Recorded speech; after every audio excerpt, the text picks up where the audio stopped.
All right, welcome everyone to another episode of Conversations with Teacher Tiffany.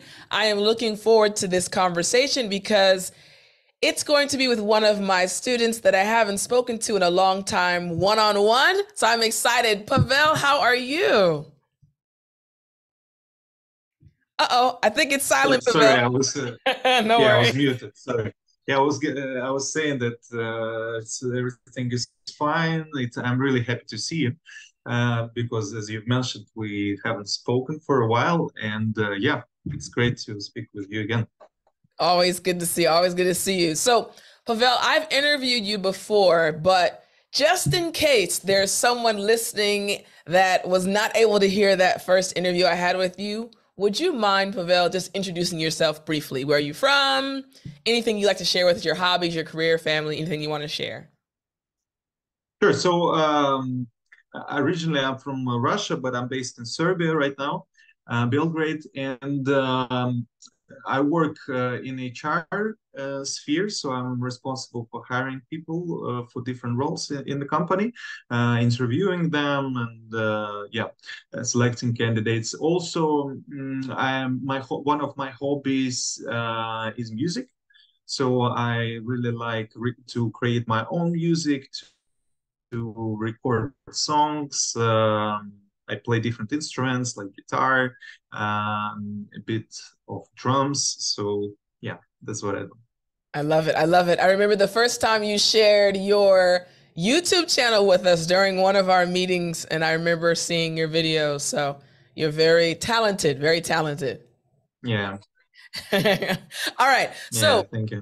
you're welcome. You're welcome. So, Pavel, you've been with me again for a long time, and we've had quite a few conversations. I remember when you were looking for this job that you currently have. I'm so glad that you have the job now. Yeah. But I want to ask you, Pavel, because people listening to you and those watching this video are probably wondering to themselves, how long has this man been studying English? Because you seem very comfortable, very confident. So, can you tell us a little bit about your journey for those watching? Yeah, sure. Actually I've started learning English in school. Mhm. So I used to have classes there with non-native speaker, and Mhm. that's actually was a problem because sometimes non-native speakers they make up something in terms of rules and everything. So sometimes it can differ from real conversational English.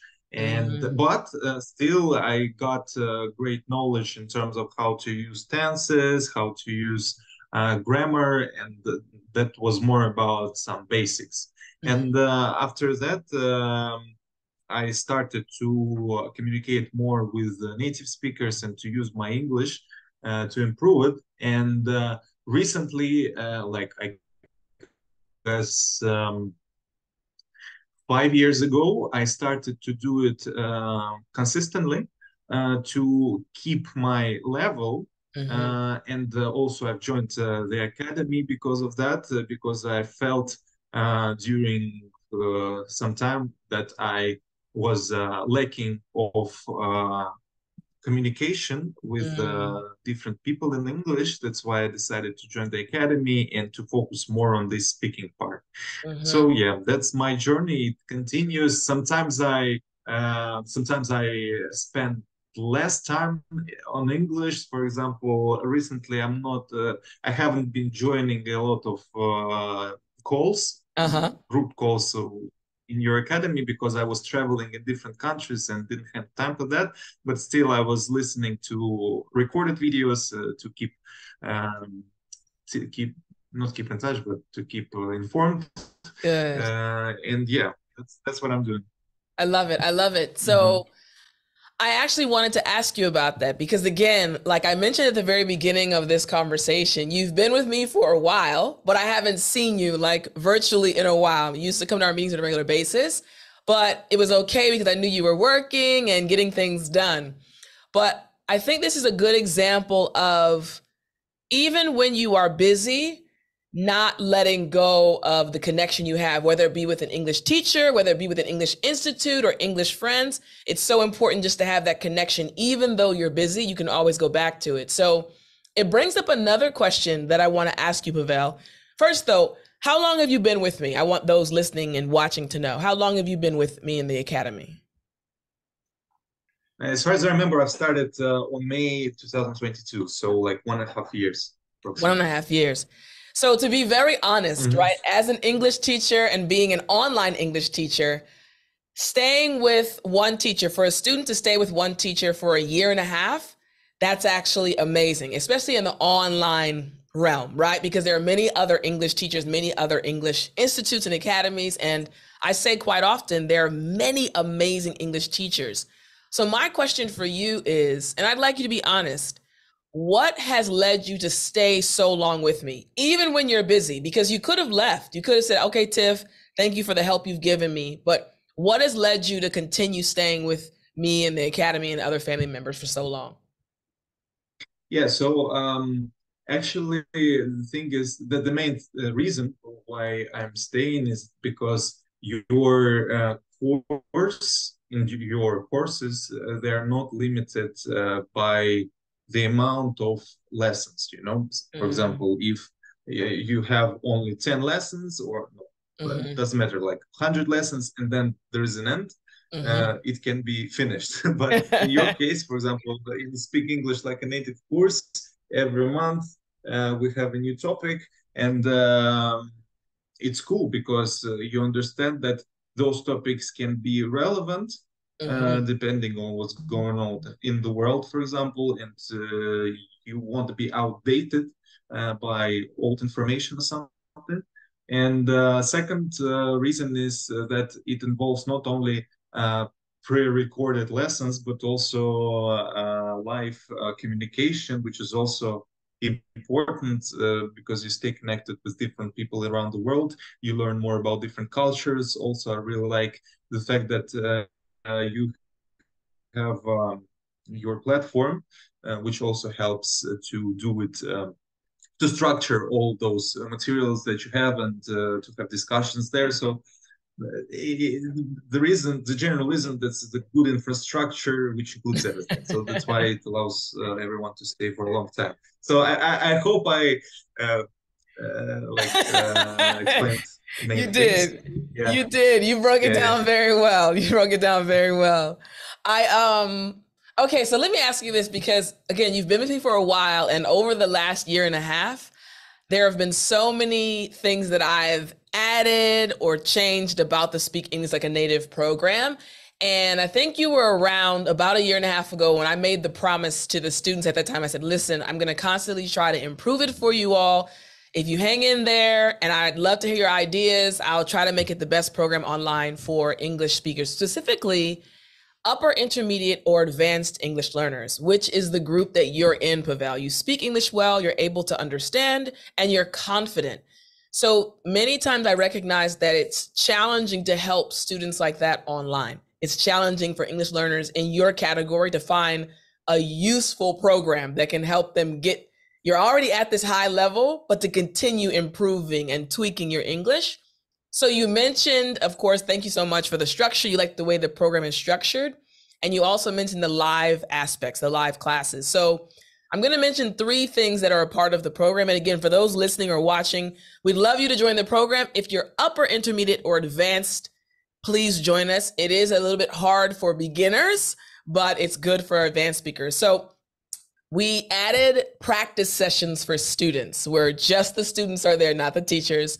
We also added the weekly classes. There are 2 other English teachers. One teaches vocabulary and expressions, and one helps with conversation skills. And then third, of course, we have the monthly videos, right? 5-step videos where I'm recording and I'm teaching you how to break down the conversations. So out of these 3 things, which one do you like the most? For you at this point on your English journey, which one do you think is the most useful for you right now? You mean from those things you mentioned? Right. New things. The student practice sessions versus the classes with the other teachers versus the 5-step videos that I record. I don't know. I like everything, so it's hard Okay, to that's tell not a bad thing. because because they're completely different and they can help you Mhm, to improve a specific skill. For example, mhm. in student practice session, you can. I guess usually some students they are a bit afraid, especially in the beginning when they join a course. They're afraid of a teacher. Maybe Tiffany will think, "Oh, my level is low and something bad will happen." And during those student practice, especially when they're like participating for the first or second time, it's a great opportunity to Mm, chill, to have like easy conversation without being evaluated. But I guess you are not evaluating your students at this particular no, manner. you're right. Mm-mm, I'm But not. I mean, some people may have this fear in the beginning, Yes. not knowing that you don't. So yeah, I would say that for practice sessions, it's a good way to start. And for those additional lessons with other teachers, I really like the fact that we can dive deep into details. Mm-hmm. Let's say with Mm-hmm. the vocabulary to train examples, because in student practice section it's more about free speech, Yeah. not structured, and there it's structured, and that's Yes. the like good balance. That's why I like Good. everything. Good. I'm glad to hear that. I'm glad to hear that. Okay, now I'm going to ask you this other question. I wanted to again see how you felt about the program, of course, since you've been with me so long. But now I'd like to ask you again, you're working. Hopefully, you still like your job. And you're also, when you have free time, you're able to watch the lessons. What's the hardest thing for you right now, Pavel? You've been studying English for so long. What's the hardest thing for you right now about studying English? Um, I think I remember when we were speaking last year, I said that it's hard to switch from that upper intermediate level to fluent to advanced, and I still think that's Mm, a problem that I'm having. But I feel like it's getting better and better. But yes. uh, I have more topics that I feel that Mm, I can be fluent I love it. in, if it's if I can put it this way. But Hmm. still, if we again focus more on discussing, let's say, politics or I don't know, physics or Hmm. specific uh, spheres. Yeah. Yeah, sometimes it's even hard to discuss in my native language because I'm not Yes. familiar with terminology. But I, taking into account that I'm traveling, I used to go to doctors, and Hmm. that was a problem because I was not actively using medical terminology in English Mm, because I used to visit doctors in my own native language, and then I came to a doctor in other countries and understood, hmm. okay, how it's in English, like all these body parts and all these feelings. How do I explain it? And yeah, but that can be solved by also like monthly topics in your Speak English Like a Native Academy. But I mean, our life consists of many parts, and to be fluent in everything can take a lot of time. That's why I'm still in a process, but I feel that it's getting better. I like that. I like that. You brought out so many great points. It's true. There are moments when you don't feel like you're fluent, but you're actually able to express yourself. And when you said even in your own language, I immediately thought that Mm-hmm. even Americans, if you're not into politics, you don't really enjoy speaking about it. You're not able to speak about it fluently, even as a native English speaker. Whether it be maybe it's computers. I love technology, but I have friends that are not into technology, so they're not able to speak fluently about the topic. So I'm so glad you brought that up because I hope that's an encouragement for other English learners. Don't feel like you're not a fluent English speaker just because there's a topic you can't speak about, because the same is true for native English speakers. So, but when you said about the doctor, I'll try to think of a way to enter and add that topic to one of our monthly topics so it can help you guys. I'll help you guys with that. So, what do you enjoy the most amidst your busy life right now? What do you enjoy the most about studying English? Mm. I think the general thing that I enjoy the most is that I continue learning. So Mm, it feels like it will never end, yeah. you know, in a good way. It doesn't Yeah. mean that I'm stupid and can't learn Of English. course not. Of It course means not. that still, still there will be some things to improve, and that's great. But I enjoy process, the feeling when I understand that I learned something and I can use it in practice. So I love that's that. the main part. That, yeah, I think that thing, and also take this new thing that I'm traveling. I used to travel during that year. I feel like English really helps uh, in different difficult situations Hmm. sometimes, and but actually I felt like if I knew more languages, not only my Yeah. native and English, it would be even better. So I mean, to speak on the same language with a foreign, person, it's generally it's a great thing. It And is. to know local languages, it's also a really good thing because English is universal language. And for example, I'm in Serbia. If I learn Serbian, they because English, okay, it's more popular. But when you speak local, not very popular language, local people will react amazingly. They say, "Wow, you know our language," and that's Yes. it. But definitely, English helps you in many different cases. I love So that. that's what I enjoy the most, I I guess. love that. Okay, so in the midst of answering that question, you also mentioned that one of your dreams is to learn other languages on top of English, right? So then let me kind Yeah. of go back a little bit and speak about a dream. Do you have a specific dream related to English? I know you want to learn other languages. Is there any specific dream you have right now related to English?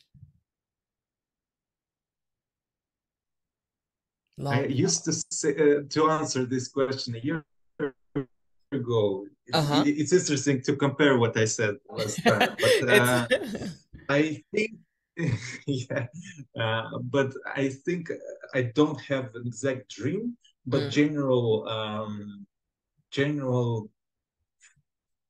general idea for me is to use English and to use English as my second I can't say second native language, but to be fluent in it, mm-hmm, which means I can easily think maybe in mm-hmm, that language because I'm not at that stage, definitely, because I'm mm-hmm, using only my native language when I speak to myself. But when mm-hmm, I speak, because I know some friends of mine, they, let's say they're living in the United States, they relocated, let's say, 10 years ago, and they are really integrated into the culture. And mm-hmm. I usually ask them, okay, like, what language do you use when you speak to yourself? And they Uh-huh. say, it's sometimes some people say it's a mix of my native language and the English, and some of Uh-huh. them say like one day English, one day my native language, or and other people say only English. So Mm-hmm. that's the level I think that, or maybe a dream that I want to uh, achieve, That something would be like this. amazing. That would be amazing. I Yeah. think that would definitely be amazing. Okay. So Mhm. your dream is to be able to literally think in English even more than your native language at moments in time. So let me ask you this then. From where you are right now on your English journey, you are far ahead of many English learners, right? Again, I feel like many English learners look at you and they listen to you and say, man, one day I'm going to sound like Pavel. That is their current dream, right? As they're listening to you. So, this is my question for you. What advice would you give other English learners at your level? Hmm. Yeah, I That's the think second. you're saying that I'm having great level, but during my speech, I understand that I've made a lot of grammar mistakes already. But the No. main advice is not to focus on that mistakes, and then Hmm. you are correcting yourself in the process and you improving yourself. If you pay a lot of attention to your mistakes, then you will be drowned in that. and Hmm. it can be a problem. But I'm trying not to pay a lot of attention to small mistakes, Hmm. especially in speaking. In writing, it's better to focus on them. But when you speak, if you stop yourself every time, it can be it can cause some problems with your confidence. So True. yeah, I would the main thing advice I would give is that, and also speaking with different people. It's uh, the main way how to improve and how to keep your level at least, and how to improve your level is the I like that. yeah. I like that. Great advice. I say that all the time. Don't focus on your mistakes. Just talk, just express yourself. And Mm. it's interesting, earlier in our conversation, you had mentioned, yes, Tiffany, when people come into your academy, they might think that you're going to evaluate them, but you actually don't. And I think that's one difference in my academy for those listening. I don't evaluate anyone, but you guys Yeah. continue to improve. And the purpose, there's a reason for that. I don't want you guys to focus on your mistakes. I don't want you to focus on the things you're doing wrong, because I think there's so many times that is the issue.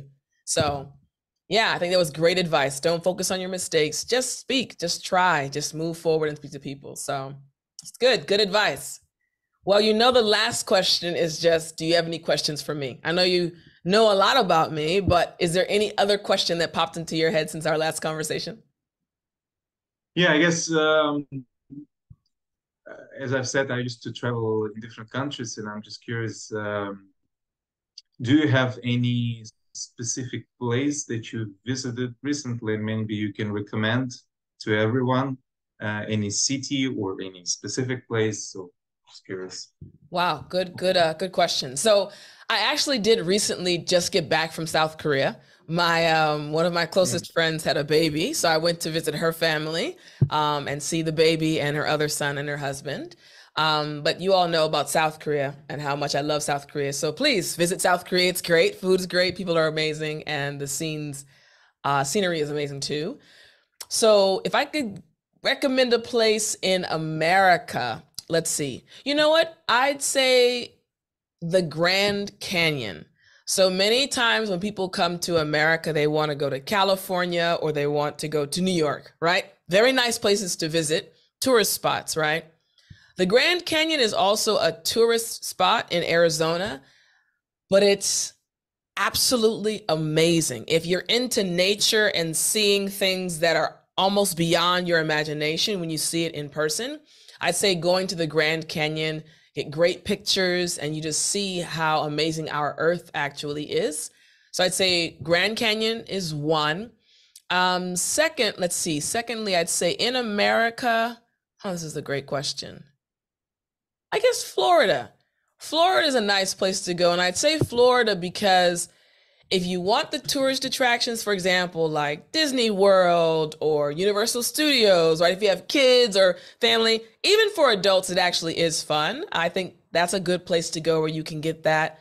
And also, you'll see many different cultures there. So it's a great experience for an English learner to realize, oh, wait a minute, it's possible for me to come to America and live in America. And I see other people around that aren't just the typical American. I use air quotes, from what you see on TV per se.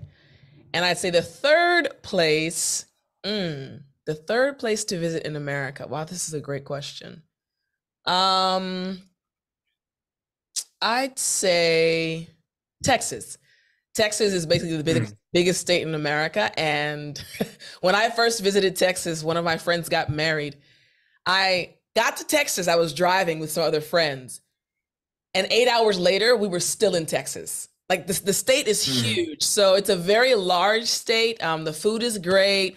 You can see many different places within one state. So yeah, I'd suggest Arizona for the Grand Canyon, Florida for, if you want to kind of go to these amusement parks and then also see different cultures within America. And then also I'd suggest going to Texas to see the biggest state in America. Yeah, thank you for the recommendations, because I'm really looking forward to visiting US. It's kind of challenging to get a visa actually for me, but I really hope that eventually I'll be able to get it. And our plan with my wife is to maybe we'll take our friends to rent how's it called Uh, vehicle like house on oh, wheels, how's it RV, called? RV, RV. RV, yeah. Rent RV and drive through different states from New York to Amazing. California. I'm not sure how much it costs actually, so we need to calculate, but I But that's believe it's great. possible. Yeah, and because my friends also did that, and they told that it's a really great experience, especially because United States infrastructure on those roads are really good. So I guess Yes. uh, you have everything for this kind of trips. Yes. And I really hope that we'll be able to do that to get a visa. And it's nice that you've shared some recommendations. Yeah, Yeah. really looking forward. Maybe next year we'll be able to do that. Amazing. Uh, I mhm. think you'll Because enjoy it. once in a lifetime, I think it's really necessary to visit United States because I've seen a lot of different TV shows and movies. And for example, I want to visit some places from Breaking Bad TV show, Uh-huh. Uh-huh. from other movies. Actually, I've found one website with the list of different places where movies were shot. So Uh-huh. really interesting itinerary. Nice. I like that. Great question. And I also hope you and your wife and your friends get the opportunity to do this next year. I think you're going to have a great time. A great Yeah, I really hope so. Mhm. Good stuff. Well, Pavel, it's always nice talking to you. It's so good to see your face again. And I look forward to our next conversation, maybe in another year, our next conversation Yeah, one-on-one. I hope you yeah, have it was nice speaking to you as always. So really pleasure, and yeah, let's keep in touch. definitely. I hope you have a good night, Pavel. Yeah, you too. Have a good Thank you. day. Bye. Bye-bye.